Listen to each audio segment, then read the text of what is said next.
This evening, our pioneer that we're going to be covering is the 11th in our series of the 27 pioneers that we've been going through, that we've highlighted in our Lest We Forget issues in the past. And again, the issues will be online. They're not currently online, but they will be shortly.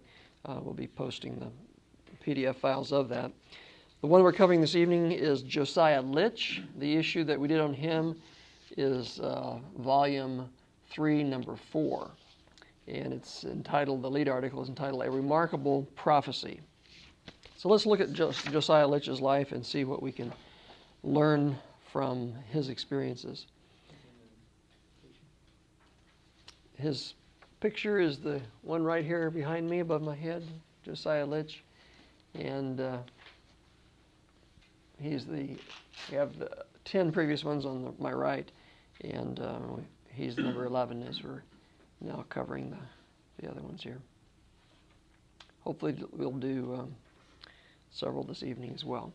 Josiah Litch, 1809 was the year he was born, and I apologize for the typo there. I was going to actually check to see how you pronounce that town. Does anyone know how to pronounce the town in Massachusetts? Higham? Higham? Probably. That's where he was born in Massachusetts. A lot of these people, we don't know a whole lot of details in regards to their early years. 1826, age 17, he was converted. And the conversions of these people basically mean that's the time they gave their life to Christ, whatever church they became part of. 6 years later, age of 24, I guess actually 7 years later, he became an itinerant Methodist Episcopal minister. So he actually began at an early age working in ministry. Another 5 years in 1838, he reads Miller's lectures, which had been published 2 years before. Again, just to review, when did Miller begin his public ministry? 1831. Oh, 31. So it was about 5 years after Miller began his ministry that his lectures were published. And 2 years later now, Josiah Litch is reading them. And according to the history that we have, he was convicted of Miller's positions, but he resisted the impression to preach it in case it did not come to pass, which is often, you want to cover your bases and not go too far on a limb, perhaps. But he had a dream that persuaded him to be willing to bear reproach for Christ. In other words, venture something. And he began preaching and writing about the doctrine. And so this made him, as noted here, the minister that's considered to be the first, the well-known minister that's considered to be the first to take up the Millerite teaching and to join William Miller in his work. The others that we've already looked at, this man here, Himes, and the one beyond him, Fitch. Himes actually joined it in 39 the next year, and Fitch in 41, 2 years later. Remember a little bit about those histories that we've covered already. What did Litch do? Immediately he wrote an article, June of 38, entitled The Probability of the Second Coming of Christ about AD 1843. But in that article, it sounds like a good Adventist article, right? Christ coming, prophetic timetable there. But in that article, he did something that the other interpreters and lecturers had not done. He predicted the fall of the Ottoman Empire based on Revelation 9. And this awakened much interest in the northeastern United States. This prophecy, the application he's making of Revelation 9. Now, I thought it would be useful just to try to give you a little bit of an overview of what that's all about, and that's the next box below what we were just reading there.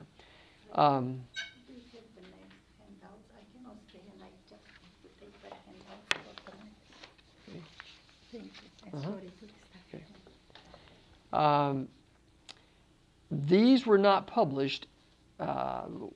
The information here, the reference I have for this, let me say it that way, was not published in that first article from 1838. If you look at the footnote underneath the box, at the bottom of the box, this was actually published in the Midnight Cry, 1843, which was some 3 years after the fulfillment, right? Okay, so not quite 3 years, but going on 3 years. Let's just go briefly over this. Do you remember we've done Revelation after a fashion in our study group already. What part of Revelation is Revelation 9 in? It's the trumpets, okay?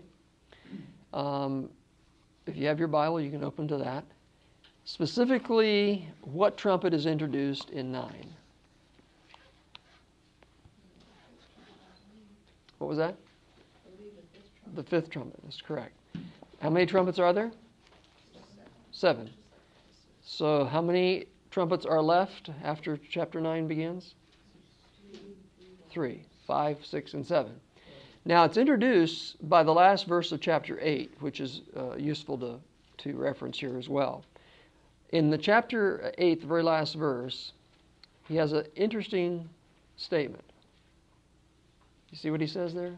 John, I looked, and I heard an angel flying through the midst of heaven, saying with a loud voice. Does that sound like anything else in Revelation that you're aware of? What? The 3 angels. Revelation 14. Okay? That's why Revelation 14 actually says, when you get to the first angel in Revelation 14, it says there, I saw another angel flying through the midst of heaven. That's why the first one in Revelation 14 says another angel, because this is where he saw something similar to that. So just keep that in mind. It's very likely that there's some significance between those verses, the connection between the two. And what is this angel saying with a loud voice?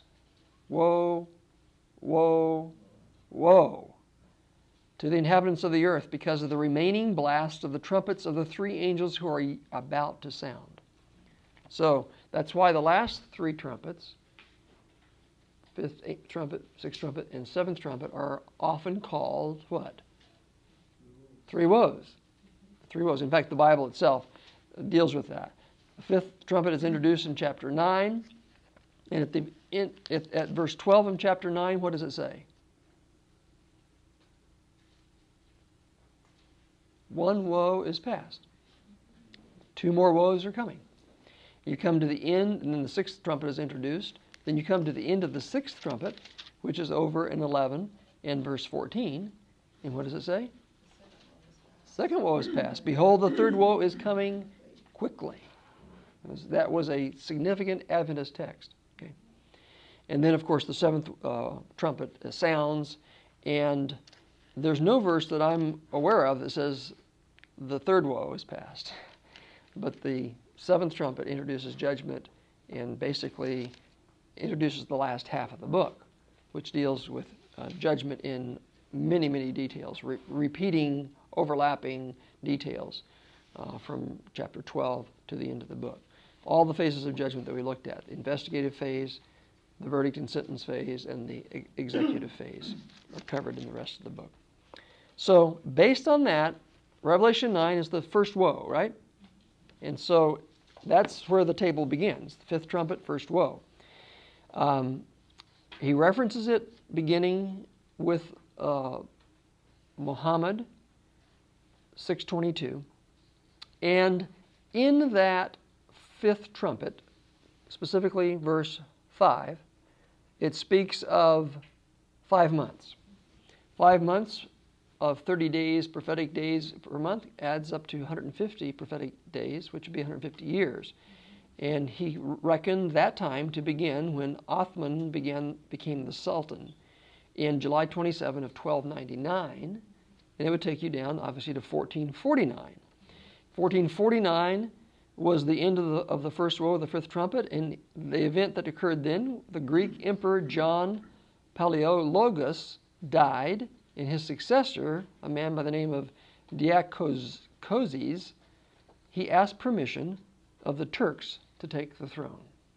And by that action of asking permission of the Turks, this was the beginning of the Ottoman dominance the Turkish dominance. Okay, and that then introduced the sixth trumpet and woe. And Litch found in the sixth trumpet, specifically 9 verse 15, he found a series of time statements, hour, day, month, and year, that he and others as well saw as a time prophecy. And I've given you the math here. An hour is a 24th of a day, right? So the 24th of a year would be half a month, 15 days. And then a day is a year. A month is 30 years because it's 30 prophetic days. And a year is 360 years, 360 prophetic days. And so you add up 15 plus 1 plus 30 plus 360, and you end up with 315 days, I should say. And then 1 plus 30 plus 360 years, you end up with 391 years and 15 days. And based on the calculations of these dates, it took him down to August 11, 1840. And this, we will see, he expected the Turkish dominance, the Ottoman dominance, to come to an end on that day before the event took place. Prophecies in general are not understood mainly to let us know the future. But as Christ says, I've told you these things before they come to pass, that when they come to pass, what might happen? You may believe. They're to build our faith as they come to pass. We need to be aware of them. A lot of times we can't even figure them out until they come to pass. But this man took a venture, and based on the interpretation, prophetic interpretation principles, particularly the year for a day, he says, this, I believe, we can expect, as we're going to read here. And historically, well, let's just jump ahead, because I think we should read what he said just a few days before that August 11. Drop down to the bottom here of the first side. August the 1st, 1840. How many days before? 10 days before. He puts an article in Hymes's Signs of the Times entitled Fall of the Ottoman Power in Constantinople, the End of the Second Woe, Revelation 9. And this is his statement. Allowing the first period, he's reviewing again the calculations here, allowing the first period, 150 years, to have been exactly fulfilled when Diakozes ascended the throne by permission of the Turks, and that the 391 years, 15 days commenced at the close of the first period, it will end in the 11th of August, 1840, when the Ottoman power in Constantinople may be expected to be broken. And this, I believe, will be found to be the case. Okay? So that's a statement. Now, let's look at Loughborough's statements about what this caused in America, in the Advent movement. And this is right underneath the table, back there on the first side. In the book, The Great Second Advent Movement, starting at page 129, Loughborough makes these observations. In 1838, again, he's referencing the article that Litch first published after he decided to run with the message. In 1838, Dr. Josiah Litch of Philadelphia, Pennsylvania, having embraced the truth set forth by William Miller, united in the work of giving greater publicity to the message.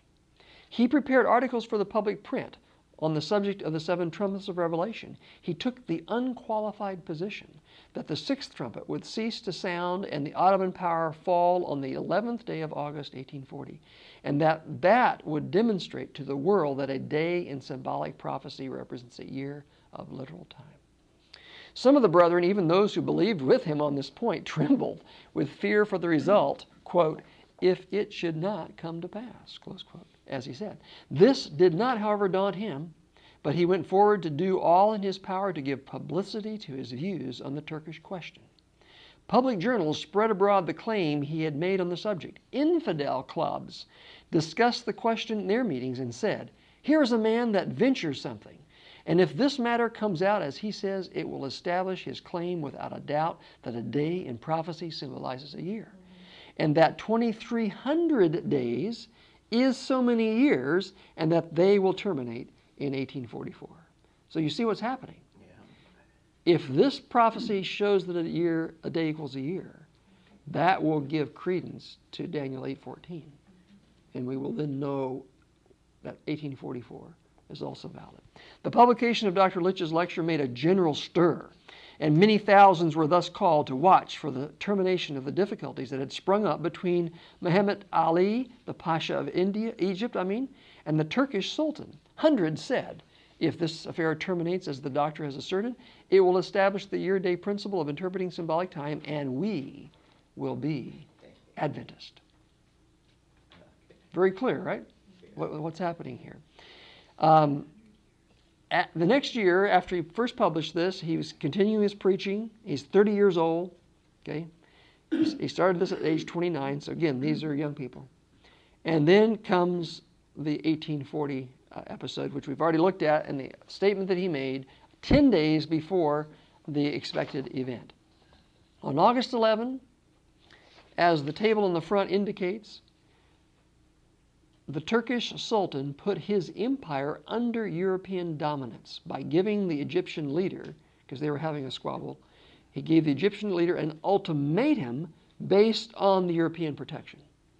He told this man, if you don't give me back what you took from me, because there was some, national tug of war there over some assets and lands and things like that. He says, if you don't give it back to me, my allies, the Europeans, will make you do it. So they said he's given up dominance now. He's under the protection of the European powers. So that's what took place. And it received, the year-day principle received great support, strengthening the interpretation of Daniel 8:14, pointing to 1843 to 44. This is Loughborough's comment about that event. This is now on page 132 in the Great Second Advent Movement. This striking fulfillment of the prophecy had a tremendous effect upon the people, upon the public mind. It intensified the interest of the people to hear upon the subject of fulfilled and fulfilling prophecy. Dr. Litch said that within a few months after August 11, 1840, he had received letters from more than 1,000 prominent infidels, some of them leaders of infidel clubs, in which they stated that they had given up the battle against the Bible and had accepted it as God's revelation to man. Some of these were fully converted to God, and a number of them became able speakers in the Great Second Advent Movement. Some expressed themselves to Dr. Litch on this wise: we have said that expositors of prophecy quote from the musty pages of history to substantiate their claims of prophetic fulfillments. But in this case, we have the living facts right before our eyes. So you can see the impact that it made on the interest in prophecy and on the conviction that the prophecies were actually dependable with those methods of interpretation. 1841, the next year, age of 32, in June, he leaves the itinerant ministry and becomes the general agent of the Millerite publications. Okay? So basically, this is the year after the fulfillment, and I think the momentum is carrying him into full-time focus on the Millerite ministry and effort. June the 15th, he joins with Himes at the Second Advent Conference. Remember, there was in 1840, October, the first general conference of believers expecting the Second Advent. We talked about that under Himes. This is the second one, second conference, Second Advent Conference. And he, in Himes, gave 9 suggestions for evangelizing the message of the Second Advent. Very interesting points. You can read about it in the Lest We Forget periodical. Summary that F.D. Nickel did of those 9 points. How to spread the word. Your local libraries have material that's available for them. When you have a chance, ask your local pastor questions about Bible texts that deal with prophecy. Form Bible study classes. Schedule social meetings for prayer. Circulate the Advent books. And remain in your church and try to spread the word inside your local church. Those are some of the points that they covered. So very practical things that they were addressing. In July the next month, he became an editor for Himes' Signs of the Times. And again, don't forget, all of the first 8 volumes of Heim Signs of the Times are on the CD-ROM. The entire collections of these things. So it's an amazing collection of Adventist articles from 1840 through 1845. Covers right through the disappointment into the next year. November of that year, he visits Charles Fitch. And Charles Fitch, obviously, look back on the first page, that was the year that Fitch joins the movement. So apparently he's influencing Fitch to not only join the movement, but also to put his energies into it. So these are some of the key men, obviously, that were involved with the Millerite movement. In this report of the Second Advent Conference from June of that year, I've given you just a couple short paragraphs reporting on that conference. You can see it's from the HST, means Heim Signs of the Times, and this is July 15. So this is the next month, right after the meetings. Report of the second session of the General Conference of Christians Expecting the Advent of Our Lord Jesus Christ, held in Lowell, Massachusetts, June 15, 16, 17, 1841. Again, the previous one was in October of 1840. The conference, that was the beginning report of that, and then a few paragraphs later, you can see this first was paragraph 12 on page 61. This is paragraph 28.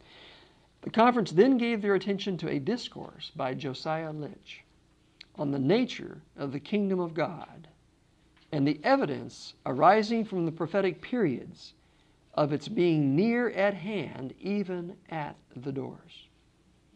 So Litch is a prominent writer and speaker based on the background where he predicted the fall of the Ottoman Empire. He's giving now a lecture on the prophetic periods, probably that and other periods as well, of Christ coming, being very near. Summer of 1841. 1842, he goes to Philadelphia and Washington, D.C., and opens the work there, the Advent work. And in December, he wrote a refutation of conditional immortality.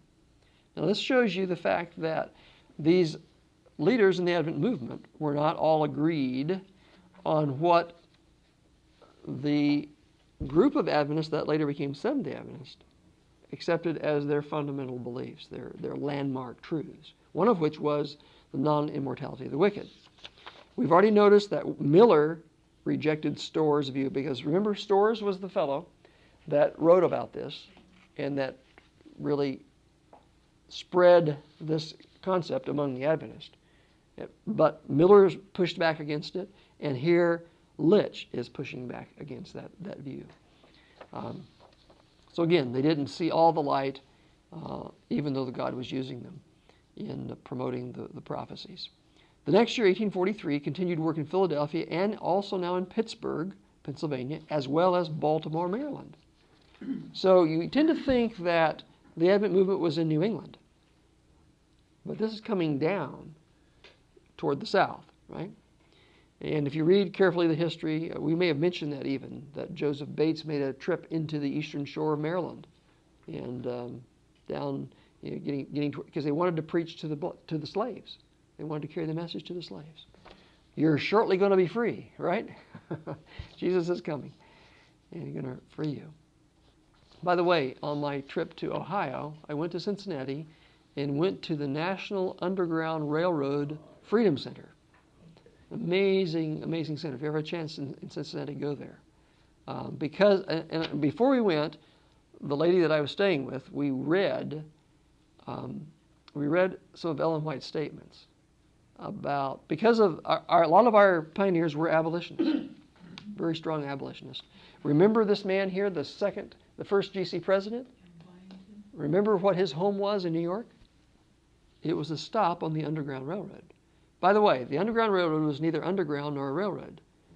It was a sort of somewhat secret connection of homes and people that they would take the escaped slaves to as they moved them further and further north. Mining places they had quite often were underground, under Yeah. the basement. Some Thompson, Maine. Thompson, Maine? Thompson. The natives left off the H Oh, okay. and just pronounced it Thompson. Thompson. But Stockbridge Talent's neighborhood, or the underground. underground things. Tunnels from the Walker Homestead to the Really, Falls tunnels even too. Stairways and Wow. places and everything. Now, see, before the Civil War, they passed a law entitled the Fugitive Slave Law, which made it illegal for people in the North to harbor runaway slaves. You could be fined and imprisoned for doing that. Ellen White said, that is a bad law. We should not obey it, and we must abide by the consequences of not obeying it. So we read that before we went down there to see this museum. But when that took place, you weren't safe anywhere. They headed for Canada. They had to travel clear on through the north and go into Canada to actually be free. So it was really a horrible situation. And a lot of the wealth of the colonies was built on slavery. Not just the plantations and the cotton in the South, but the slave traders in the South and the shipping companies in New England. Even though they didn't have slavery in New England, the shipping companies in New England became wealthy based on the slave trade. It really was a horrible... Pardon? New York and New Jersey has slaves. Yeah, some of the northern ones had slaves before that was done away The with. Quakers were very active in the underground movement. Right. And Quakers. A real interesting person's life is Harriet Tubman. There's actually correlations between her and Ellen White. Harriet Tubman? Yeah, they're quite amazing. Right. She had a serious accident, just like Ellen White did. And she would go off into these trances and have dreams, and many times they saved her from. One time she woke up from this dream and she said, "We have to get out of here." Oh, really? And then they came back the next day and they saw where all the trampled grass where they'd been searching for. Okay, Harriet Tubman had dreams and was similar in some ways to parallels along the way. Yeah. When we got to the museum, the first place we went was a large amphitheater, and they had some artistic ways of retelling some of the stories. Three different artists had put together. It was animated artwork describing what happened. And the amphitheater was called the Harriet Tubman Amphitheater, so she was featured very clearly there. They feature Sojourner Truth. Yes. And there's monuments there. Pictures of Sojourner was there in the Freedom Center as well. She took a picture of my feet inside of her Really? footsteps. She had very large feet. There was a mark there. Yeah, interesting. You can see where her house was. Yeah. So if you ever do get to Cincinnati, it's very useful to What was the name of the museum again? National Underground Railroad Freedom Center, as I remember. That's the full name for it. It's right there on the river in Cincinnati. The river in Cincinnati. What's across the river from Cincinnati? Kentucky. Right. And that is a slave state. Okay. And Ohio was a free state, and so they crossed the Ohio River. They were into the at least before they had the fugitive slave law, they were in safe territory. So that's why they put it. I think they were right there on the river to symbolize that. They actually reconstructed. They moved from Kentucky. There was a farmer in Kentucky in the recent decades that told them, as they were working on this Freedom Center, I have a slave pen on my property. And it's a building that's probably about the size of this room, 2 stories, big, huge wooden logs that are flattened, that are sort of dovetailed on the ends. And they moved the whole thing and put it inside the museum and rebuilt. They had to put a different roof on it, but it's the same. And the owner's name is inscribed on one of the logs. The upstairs still has the rings where they'd hook the chains to. The men would be upstairs and the women would be downstairs and be the cooking. The women wouldn't be chained, but the men had to be, because the men would be the ones who would tend to run away. So anyway, it really graphically retells the story. And you realize then why Ellen White says God is going to punish this nation. God's going to punish this nation for what has happened. And that happened in the years, 20 years after what we're talking about here. So again, we're back to Litch. He's down near the Mason-Dixon line by working in some of these states. And again, summary statement, he wrote prolifically and preached eloquently, often holding the unwearied interest of thousands for an hour and a half as he spoke on the imminent return of Christ. So these were men of ability who were effectively used by God to call attention to what was coming. In May of 44, he's 35 years of age, he wrote a review of the Advent movement. This is interesting. Before the passing of the time, he's writing a review of the Advent movement, including his own story. It was entitled Rise and Progress of Adventism. And this I find significant because later on, Jan Loughborough, his first history of the Seventh-day Adventist Church was called The Rise and Progress of Seventh-day Adventists. So it's a very similar title. Do you have this Ellen- information that he wrote at that time? This Advent Shield, I do not have a copy of it. The articles in here about him reference it several times. But as you can see, it's a lengthy article. It's 50-some page, about 50 pages almost. It would be very useful to have as a distinct document online, and perhaps at some point we can do that. We have not computerized the Advent Shield, but it might be useful to consider doing that as one of the periodicals on some future editions of our collection.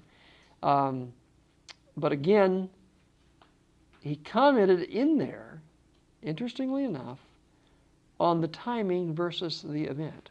Do you know what I mean by that? In other words, this is the time period that the prophecy points to, and this is the event that we understand that it's pointing to. And he said the following statement: "It remains to be shown that our calculations of time are not correct." In other words, we're pretty certain on that. No one has shown that our calculations are incorrect. No one has been able to give any evidence that it's not. And are only in error relative to the event which marked its close. This is the most likely. Even before the passing of the time, it's very interesting that he considered the possibility. The time seems pretty definite, but the event we may not have exactly right. And that actually turned out to be the case from the view of the group of Adventists after the disappointment that became Seventh-day Adventists, right? So that's interesting. That's on page 81 of that article in the Advent Shield, May of 1844. Well, it was just genuinely accepted what the cleansing of the sanctuary was. Right. They should have been wary of that. Anything generally accepted by Any the general understanding should have been critiqued very strongly. And the general understanding of the sanctuary was what? It was the earth. Right. And the cleansing would be Christ's coming. They didn't understand fully the biblical sequence of judgment that was laid down in Genesis 3. We've looked at this before. Was repeated more than once, even with the fall of Jerusalem in Daniel's day. It was repeated by the fall of Babylon in Daniel's day. And again, that sequence is the first event of judgment is what?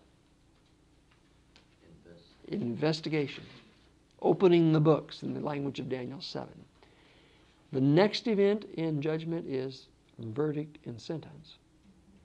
And the final event is the execution of the sentence. The second coming of Christ would be an act of executive judgment. It's not the first event. See, if they had critiqued it, maybe they would have come to that even before the disappointment and realized even more so, let's be a little bit tentative about what's going to happen on that date. It did obviously, what they did do, and maybe we're clearly told this was in God's providence, that he put his hand on that, right? Because how much attention would it have caused or stirred up if you said in 1844, Christ is going to go from one place of his ministry in heaven to another place? Wouldn't have had the impact. Wouldn't have had the impact. Than saying he's coming here, and this will be the end of this world, and you better get ready, right? Then they will listen. And particularly when, again, the 1840 prophecy came to pass right on that timetable. They said, this must be true. And it really caused, as we already read, interest in conversions of thousands. So God's hand was over it. And I think that they're very, very likely it unfolded as he intended. Not without historical precedence, right? Because Christ's own disciples preached a message that was true, but their understanding of it was not. And they were disappointed when Christ was crucified rather than took the throne of Messiah to reign. It was the establishment of the kingdom again. Right. It was confusion over the establishment of the kingdom, and it was confusion over an event on earth rather than the kingdom being established on earth, as Luke 19, I think it's verse 11, mentions. They thought it was going to immediately come, and Christ tried to warn them it's not going to come. That was before his crucifixion. But again, it seemed like there was a hand over that as well. So, well, we like physical realities rather than spiritual. We like physical realities rather than spiritual. We often focus on the physical thing. The disciples were focused on a physical kingdom here, and the Advent believers were focused on his physical coming to this earth. Now, both of those will come to pass, but they were not at that point on the timetable. And again, when you're ahead of God, you get disappointed. When you lag behind God, he gets disappointed. And that's Adventist history at a later date. Those very words are used. 1902, as we read in the manuscript and published in 1904. So, September of 44, Josiah Litch is baptized by immersion by Charles Fitch. Interesting. The month before the passing of time, he gets baptized, you know, and then he in turn baptizes his wife, according to the article that we have, unless we forget. The next month, October the 11th, he accepted the 7th month message, sort of like William Miller. He waits until the last month to accept the message, with October 22 as the date for Christ's coming. And this is his words, which was published, as you can see, in the Midnight Cry, October 12. He had obviously written it the day before. I cannot praise God sufficiently that he has permitted me to behold this great light. I feel myself humbled and now lift up my head in joyful expectation of seeing the King of Kings within 10 days. Okay, it's great light, the light of the midnight cry. Interesting that that imagery is used by him. And Ellen White, in her first vision, saw at the beginning of the path what? A bright light, great light, shining all the way along the path.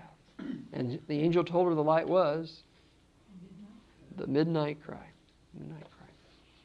So again, this was the movement of which she said there has been no movement since the days of the apostles that was as free from human imperfections.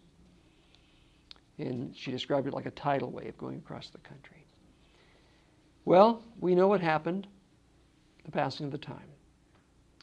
What did Josiah Litch do after the disappointment? It's obvious from our history that he did not join with those that became Seventh-day Adventists.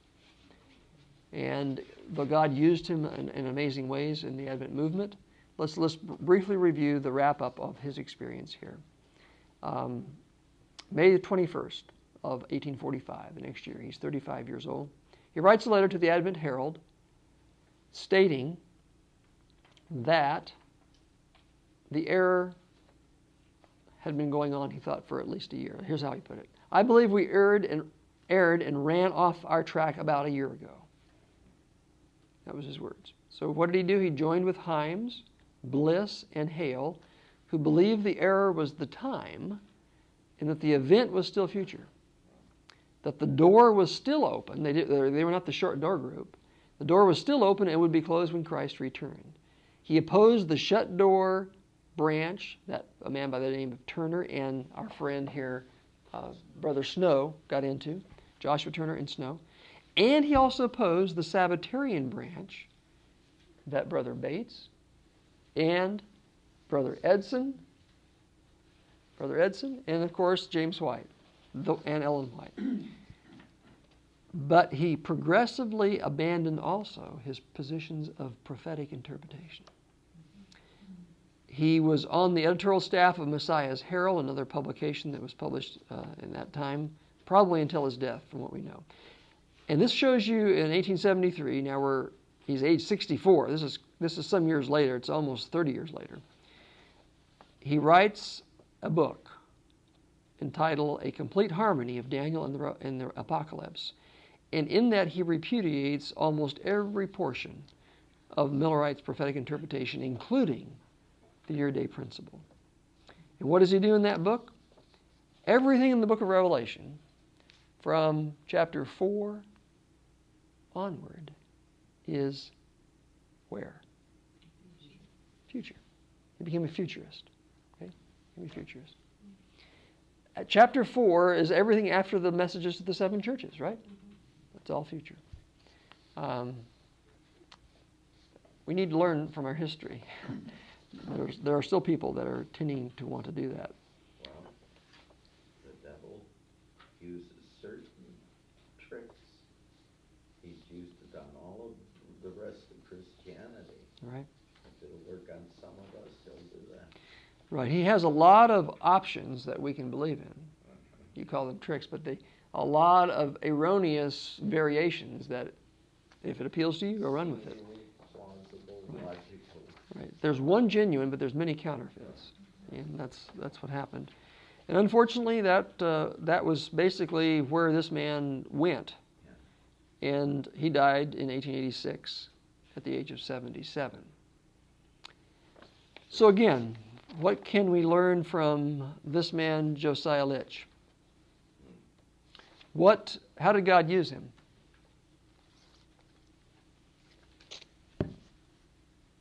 How did God use this man?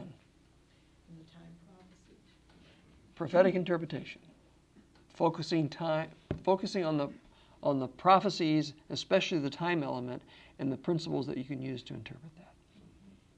And he was effective at showing how it does come to pass. Again, if he had just seen that as he already sort of thought might happen, the event was the major problem, not the time things, then perhaps he would not have given up the elements of prophetic interpretation that he did. It is